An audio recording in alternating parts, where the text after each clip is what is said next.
टेकनीति की एक और एपिसोड में आपका स्वागत है। मैं हूं आपके साथ आपकी मेजबान अमृता।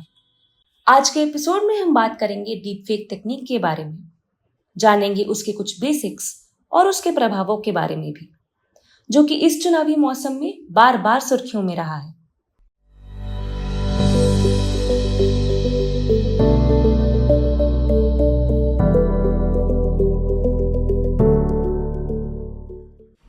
इस लोकसभा चुनाव के दौरान एक चीज जिसने हमारा ध्यान काफी आकर्षित किया वह था रणवीर सिंह और आमिर खान जैसे मशहूर हस्तियों के डीप फेक वीडियो, जिसमें वे किसी खास उम्मीदवार का समर्थन कर रहे थे। हमने राजनीतिक नेताओं के ऐसे वीडियो भी देखे जिनमें वे ऐसी बातें कर रहे हैं जो उन्होंने वास्तविक में कभी कहा ही नहीं हो, जैसे कि भाजपा नेता अमित शाह जी का डीप फेक वीडियो। और अगर इतना भी काफी नहीं था तो वे राजनीतिक नेता जो अब इस दुनिया में भी नहीं है, उनको एआई की मदद से वापस जीवित किया गया, जिनमें सीएम जयललिता और सांसद एच वसंत कुमार भी शामिल हैं। आगे बढ़ने से पहले आइए जानते हैं कि डीप फेक आखिर होता क्या है। अगर इसे सरल भाषा में समझें तो डीप फेक एक तरह का सिंथेटिक मीडिया है, जिसमें किसी तस्वीर या वीडियो में मौजूद व्यक्ति को किसी दूसरे व्यक्ति की तस्वीर या वीडियो से बदल दिया जाता है। डीप फेक शब्द पहली बार 2017 के अंत में इसी नाम के एक रेडिट यूजर ने इस्तेमाल किया था। पहले डीप फेक कंटेंट बनाने के लिए एक्सपर्टीज की जरूरत होती थी, जो कि चुनिंदा लोगों के पास ही होती थी। लेकिन अब जनरेटिव एआई के आने के बाद इसे बेहद आसानी से बनाया जा सकता है। कोई भी कहीं भी किसी भी तरीके से डीप फेक कंटेंट बना सकता है। डीप फेक तकनीक को बड़े दिलचस्प तरीके से इस्तेमाल किया जा सकता है। एंटरटेनमेंट में ये बड़ी हस्तियों को जो अब इस दुनिया में भी नहीं है, उन्हें जीवंत बना सकता है। कैरेक्टर्स की उम्र को घटा या बढ़ा सकता है। ये क्लासरूम लर्निंग को इमर्सिव और इंटरैक्टिव बना सकता है। एक ऐसे लेसन की कल्पना करें जहां स्टूडेंट्स रानी लक्ष्मीबाई के एआई अवतार से बात कर रहे हैं।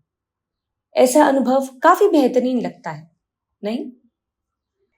इन सब के बावजूद एआई की यात्रा बिना किसी बाधा के नहीं है।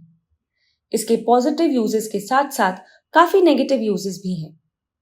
विशेष रूप से अगर गलत जानकारी फैलाने और डीपफेक कंटेंट की बात करें तो डीपफेक तकनीक का दुरुपयोग गलत नैरेटिव पेश कर सकता है, लोगों के मत को प्रभावित कर सकता है और चुनाव से संबंधित प्रोसेसेस की अखंडता को नुकसान भी पहुंचा सकता है।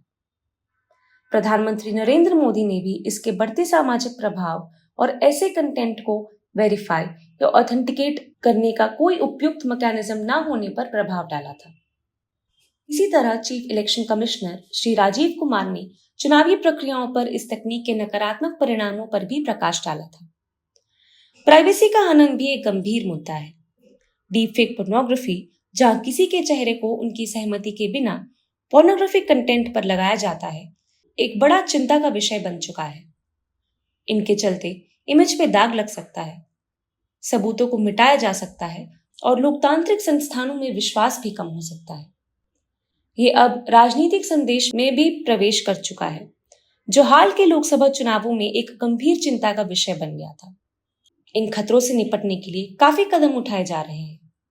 ऐसे एआई टूल्स पर शोध किया जा रहा है जिनकी मदद से डीपफेक कंटेंट को बारीकी से पकड़ा जा सकता है। गूगल और मेटा जैसी बड़ी कंपनियां ऐसी तकनीकों में निवेश कर रही हैं जो ऐसे कंटेंट को पहचान कर हटा सकते हैं। साथ ही दुनिया भर की सरकारें भी डीपफेक कंटेंट को बनाने व शेयर करने के अपराध में जुर्माना लगाने का प्रावधान बना रही हैं। भारत भी डीपफेक द्वारा उत्पन्न चुनौतियों से निपटने के लिए सक्रिय कदम उठा रहा है। डीपफेक कंटेंट के माध्यम से गलत सूचना के प्रसार से चिंतित भारत के चुनाव आयोग ने सभी मान्यता प्राप्त राजनीतिक दलों को एक सलाह जारी की थी। उनसे आग्रह किया गया था कि वे अपने सोशल मीडिया पोस्ट में डीपफेक और गलत सूचना का उपयोग ना करें और उन्हें पता चलने के 3 घंटे के भीतर ऐसे किसी भी नकली ऑडियो और वीडियो को हटाना होगा। लेकिन अगर आप डीपफेक कंटेंट का शिकार हो जाते हैं तो क्या कानूनी उपाय उपलब्ध है? भारत में डीपफेक और एआई से संबंधित अपराधों को संबोधित करने के लिए कोई विशेष कानून नहीं है, लेकिन विभिन्न कानूनों के तहत प्रावधान नागरिक और आपराधिक दोनों तरह की राहत प्रदान कर सकते हैं। आईटी एक्ट 2000 की धारा 66E किसी व्यक्ति की छवि को मास मीडिया में कैप्चर, प्रकाशित या प्रसारित करने से जुड़े डीपफेक अपराधों पर लागू होती है, जिससे उनकी प्राइवेसी का उल्लंघन होता है। इसी तरह आईटी एक्ट की धारा 66D उन व्यक्तियों को दंडित करती है जो गलत इरादे से कम्युनिकेशन डिवाइसेस या कंप्यूटर का इस्तेमाल करके कोई और व्यक्ति बनने की कोशिश करते हैं। इसके अलावा आईटी एक्ट की धारा 67, 67A और 67B ऐसे व्यक्तियों पर मुकदमा चला सकती है जो अश्लील डीपफेक कंटेंट को पब्लिश करते हैं।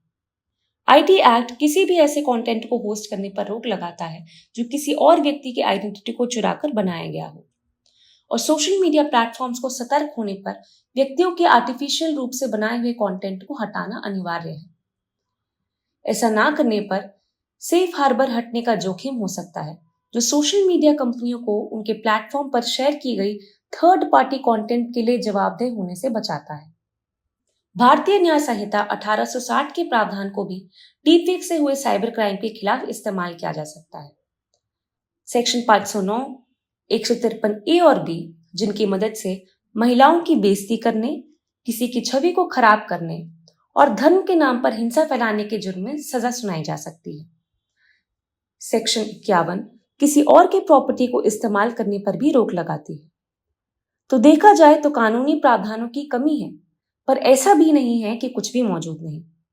इसके साथ साथ लोगों में जागरूकता भी जरूरी है, जिससे असली और नकली के बीच का फर्क पहचाना जा सके। इस क्षेत्र में चुनौतियों के साथ साथ काफी मौके भी हैं, बस दोनों के बीच में बैलेंस बनाना जरूरी है। टेक कंपनियों, सरकारों और जनता के बीच सामंजस्य बिठाना जरूरी है, जिससे चुनौतियों को समझते हुए जिम्मेदाराना तरीके से मौकों को भी अच्छी तरीके से बजाया जा सके। आज के एपिसोड में इतना ही। सुनते रहिए टेक नीति।